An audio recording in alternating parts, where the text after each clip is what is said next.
Hello and welcome to the live stream, Selling for Creatives live stream on LinkedIn and on YouTube.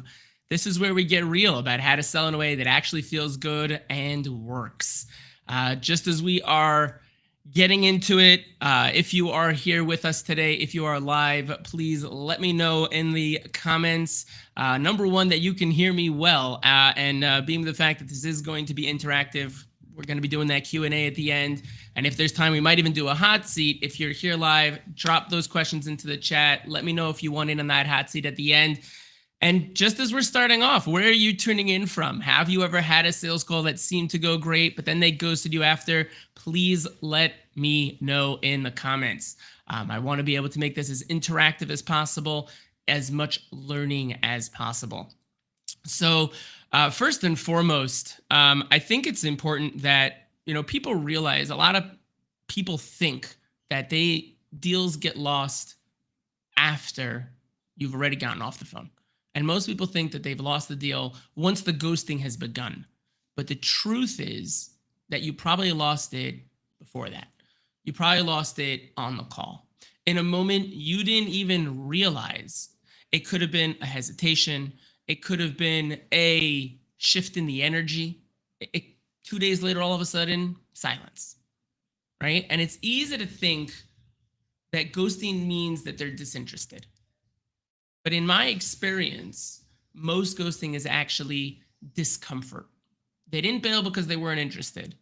They bailed because they didn't feel safe enough to say, I'm not sure yet, or this feels like a big decision, or I need help thinking this through. Those are usually the situations that are occurring, and the reasons that people are saying or are saying nothing, are completely ignoring you and are making you feel like they are ghosting you. So just to give context, for those of you who don't know me, my name is Yaakov Steinberg. I am a sales coach for creatives, helping agency owners and solopreneurs land high-value clients without feeling like a salesperson. And when I first started this about 5.5 years ago now, I saw that creative agency owners and solopreneurs are amazing at their craft, but they run into two common struggles. One, feast or famine sales. They'll get clients. It's inconsistent, though. 1 month they could be booked solid, the next they're scrambling for leads. Or two, selling can feel awkward. They don't want to sound pushy. Being nice isn't exactly helping them either. And although they're great at what they do, not having a clear sales process is holding them back. So they're stuck working project to project, relying on word of mouth, and just hoping for the best. And the shift is not just learning how to sell, but how to position themselves so clients are coming to them. Mastering sales without feeling salesy, clarifying the offer and the sales process, building real confidence in how they sell so that they know who they need to talk to, where to find them, what to say to them, and how to say it, all without feeling like they're chasing clients. At the end of the day, I've had the pleasure of coaching some incredible creatives and entrepreneurs, including Chaya Fishman, Hoodie Greenberger, Ellie Bash, Moshe Moskowitz, as some of the pretty well-known people on LinkedIn. And agencies and seven-figure business owners that I've worked with have been able to grow by even 50% in just 60 days. 100,000 level businesses have been able to grow in even 150% in just 60 to 90 days. And new solopreneurs just starting out have even been able to grow 200, 240% in as little as 45 days. And I always tell people at the end of the day, it brings my three biggest passions together of sales, teaching, and helping people, but not necessarily in that order. So let's jump into the teaching over here. And again, if you're just joining us now, please let us know that you are here, and you can let us know any questions that you have around the concept, around the idea of ghosting.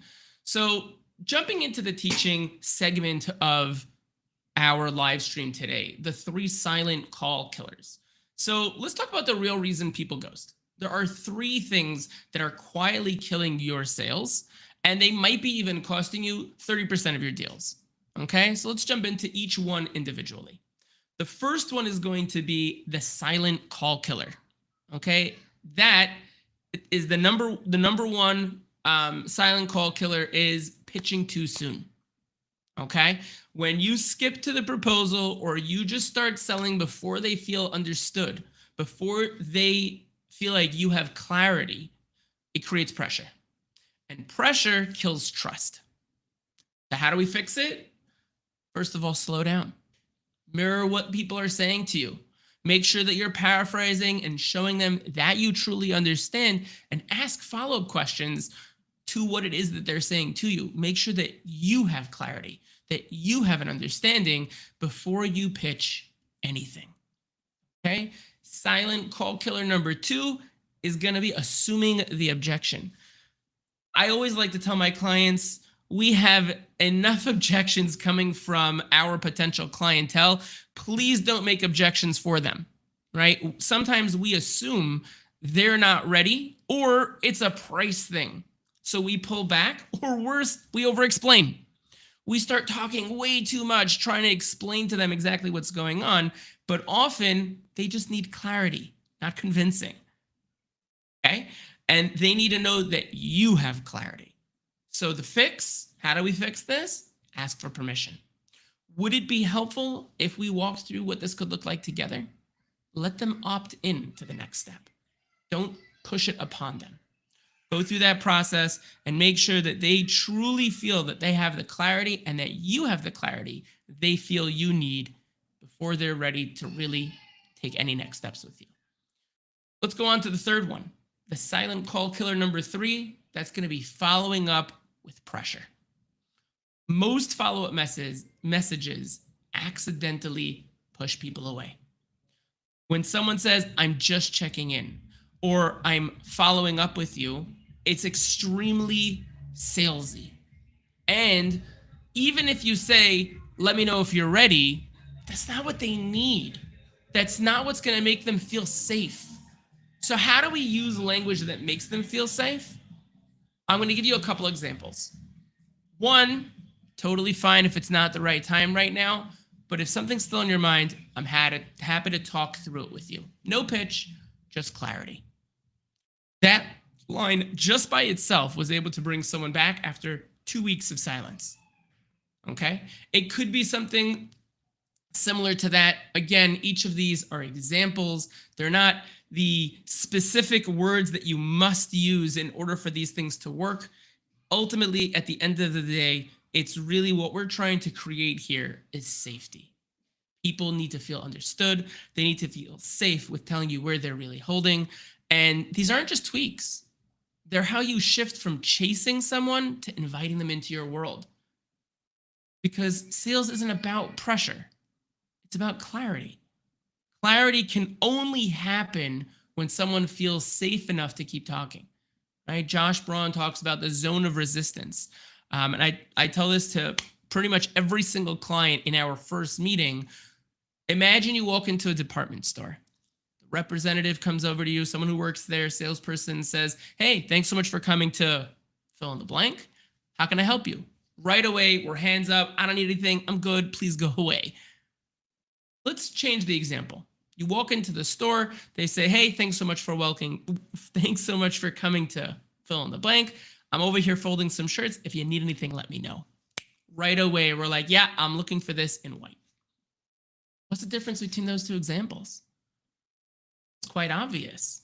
The first example, we felt a pitch coming. We felt someone pushing themselves on us. I'm good. Don't need any help. Please go away. Doesn't matter how long it took me to get here. Doesn't matter how long I had to find parking. I really don't want you to talk to me right now. The second example invited us into their world. I'm over here doing my thing, and if you need me, you just let me know. What that does is it takes all the pressure out, right? It's the same idea as the example that we just spoke about when we said following up without pressure. Totally fine if now is not the right time. Easy out. But if something's still in your mind, I'm happy to talk it through. No pitch, just clarity. That gives them the safety, the space they need to potentially keep talking. Okay? Let's walk into some real life examples. Okay? Again, I do see that there are new people that are coming in. I'm trying to make sure, in the previous live streams that we had, there were some technical difficulties in different ways. So I am keep looking down at my phone to see if anybody has commented. I think that's going to be the simplest way of going through the live streams with the best possible tech without there being any audio issues, and making sure that if anybody comes in and has any questions, I can help them right away. So just going into this, let's break down a real-time client conversation I had. This was a real ghosting situation, right? So I had a call with someone. Call was absolutely fantastic. It went really, really great. They were nodding, they were engaged, and they said that they were going to think about it. They needed a couple of days. They were going to think about it. And usually I set, new next steps right away on the call. Sometimes it'll be, a follow-up message in a couple of days. Lately, actually, I've even gone to setting up a follow-up meeting with them just to touch base, see where things are going, even if they're not ready. I'll say that.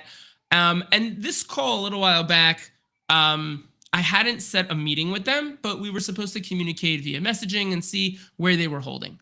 So a few days go by, I send them a message, nothing. Week goes by, another week, they're still not responding to any of my messages.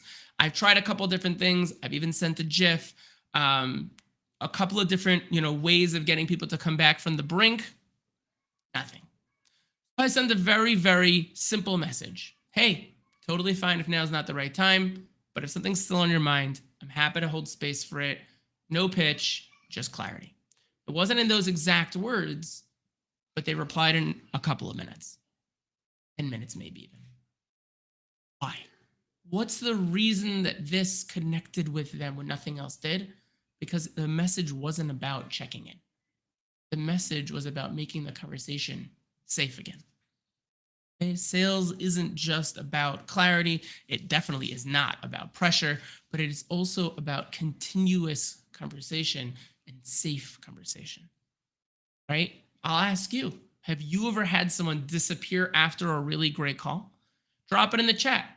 If you want, I'll even walk through it with you, reopen it live right here, right now. We can do it together. You don't have to jump in the hot seat. If you want to, you definitely can. I'm happy to walk through it with you, whether you are here on LinkedIn, whether you are on YouTube, please feel free to put it in the chat and we could walk through those situations. And let's open it up to some Q&A.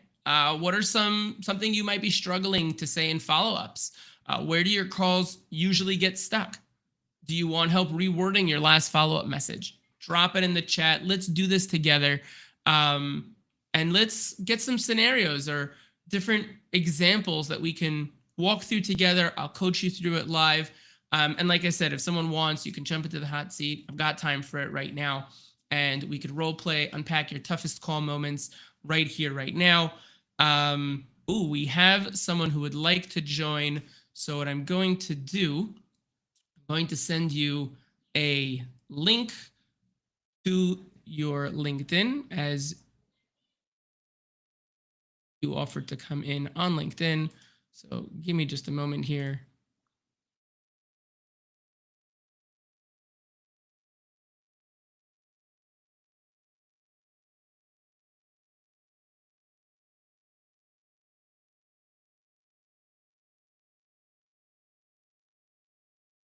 Okay, let's just confirm.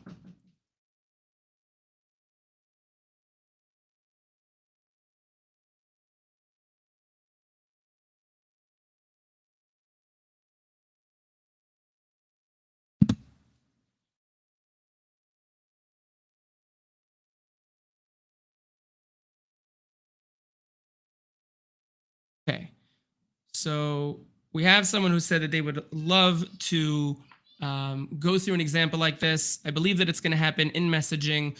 So let's see how that pans out. And we will go through that process together right here live. Okay, so we're just going to wait for the response.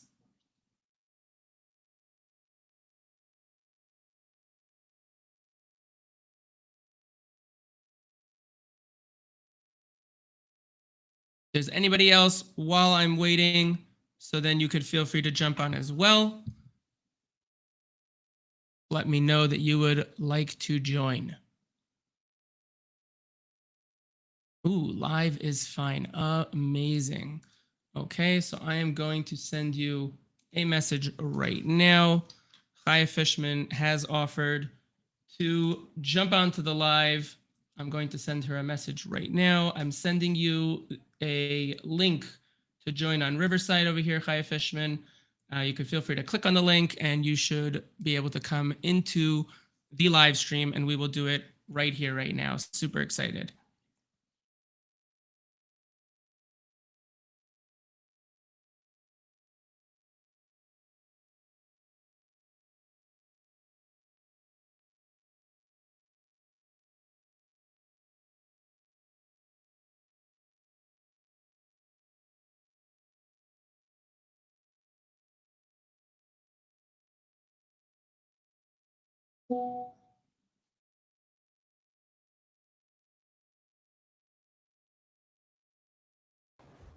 How are you?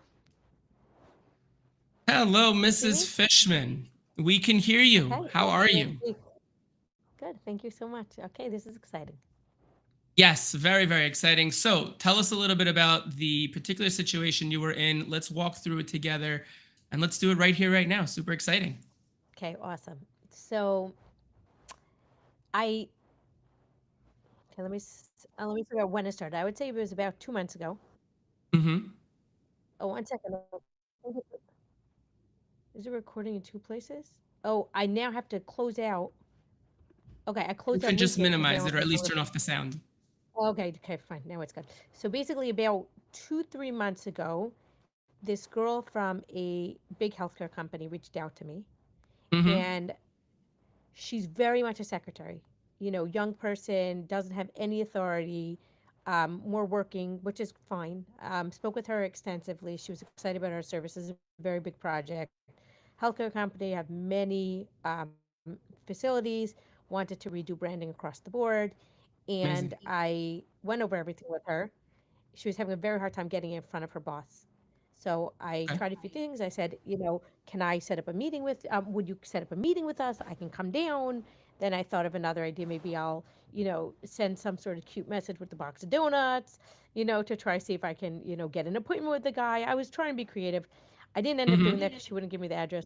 She finally got me on a call with the boss. I was like, great. Okay. Got on a call with the boss. Um, he was like a little bit standoffish. um, I had had a lot of insight because they had given me a proposal from another company, Mm-hmm. and I knew that my product was better, my pricing was better.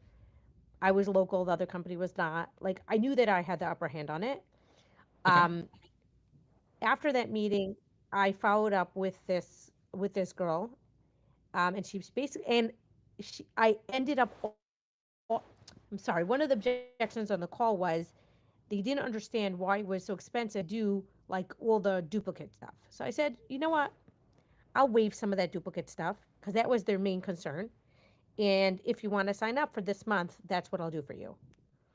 And the Okay. guy never responded. I also told him if it's not the right time, no pressure. But like if you do want to do it this month, this is what I would offer you.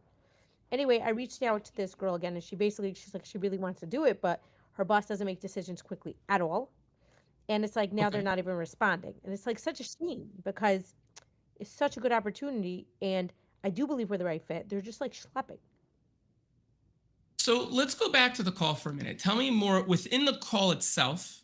Um, did you start over with the decision maker, or did you start from where you had left off with the person you had spoken to?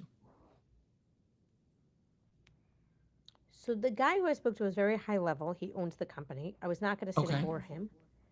Sure. Um, so I did rely on some of the information that was explained to the girl beforehand, and Mm-hmm. I made it easier to understand. Like, I didn't go through every single line with him, for sure not. Okay. And when speaking about yourself in that call, did you make sure to give him context around yourself of what it is that you do, showing him why this would be a good fit and the social proof necessary for him to say in his mind, oh, I understand why I'm on the phone with this person? Or did you rely potentially on what she had told him? Yeah, I think so. So, right there, a lot of times, and I've made this mistake many times in my career. I'll bring one to mind. There was a tech company that reached out to me for sales coaching, and I had a conversation with the operations manager. And she was telling me about the salesperson. We went through a great discovery call. It was an amazing call. I'm like, this is an absolute grand slam. This is going to move forward. We scheduled a secondary call with the salesperson themselves. And I literally started from kind of where I left off, meaning I said, okay, I understood, let's say for Melanie, these are the different things that are going on. And I just jumped right into it. The mistake that I made was I never gave this salesperson a reason to understand more about what I do, how I help people, why I'm the right person for the job, and the results that I've gotten in the past. So by the time we got towards the end of the call and I was getting pushback, it was too late. So once we got off the call and I started following up, the salesperson basically told the operations manager, I'm not really so interested. And it died right there. And I realized right within that situation that especially when we're talking to a higher up person and we haven't introduced ourselves, they might have a perception of us from beforehand. Maybe they looked us up. Maybe they looked at our website. They saw us on LinkedIn. They saw a podcast that we did, whatever it might be. But they don't necessarily have the context or the perception we want them to have. So the context pitch, what I call that, one of the steps within a discovery call is super important, especially when we finally get the decision maker on the line with us, so that they have that perception. They see us as the authority, the expert, the person who really can give them the experience we know we can give much better than the person they were speaking to up until now. It could be that that's what's going on. Now, that doesn't mean that it's a dead deal, right? It just means, how do we get back in front of him in order to go through that process in the right way so that we're able to bring him back to the table, okay? I do like the creative idea that you mentioned about donuts, right? I do mention it to my own clients using an empty donut box. I was hoping we could eat these together, and I ended up eating them all by myself because they were getting stale, and a little arrow to here's for the real donuts, to a gift card. Dale Dupree talks about this all the time from the Sales Rebellion. I think that is an option for you. There are other options you can go. It depends on how creative you want to do. Missing in action poster, like a wanted poster, something you can easily create with your team. Wanted this individual, last seen Zoom call 2 months ago, give the date, time, probably ignoring calls and emails from Chaya Fishman while dealing with all the important tasks he has to do, right? Something that'll make him laugh. We have to bring him back to the table and interrupt marketing, humor, and doing something that he's not used to happening could be a really great way of breaking through that. You did mention that you don't have an address because that lady wouldn't necessarily give it to you, and now she herself is ignoring you. It might be worthwhile, because you do know enough about the organization, the company, that you probably know where a couple of their locations are. It might be worthwhile going to any one of those locations. So either you could find where the corporate is, or even just go to a nearby, part of that company, and just have a conversation with the front desk as you would the decision maker, to bring them in and go through this process. Hey, I brought this. It's for, Mr. whatever it is, Mr. Smith. I'm not sure exactly how I can send it to them. And again, you want to go through a process where you show them as well that you're not here to sell them anything, right? You had a meeting. You would like to get back in front of them. You think you might have made a mistake within the process and you'd like to fix it. Honesty is the best policy, in the sense that honesty is the best policy when it comes to, I forgot to mention something, or I think I skipped a step, and can we take a step back? People are very quick to give second chances to people because they want to help people. People like to help. They like to feel really good about themselves. Like, I helped this individual. Makes me feel really good. So when we're honest with the situation, we say, hey, to the receptionist for sure, I would be like, hey, look, I think I messed up this deal. Between the two of us, I didn't give enough of a reason of why they should use us. Can you help me out? Right away, they're going to want to help you, hopefully, if they're, a really good individual and they care. And then as you go through the process, you can use that as built into the interrupt marketing that you do. right? So build in this idea of second chances, build in the idea together with the card of, hey, these are for the real donuts and potentially a second chance, right?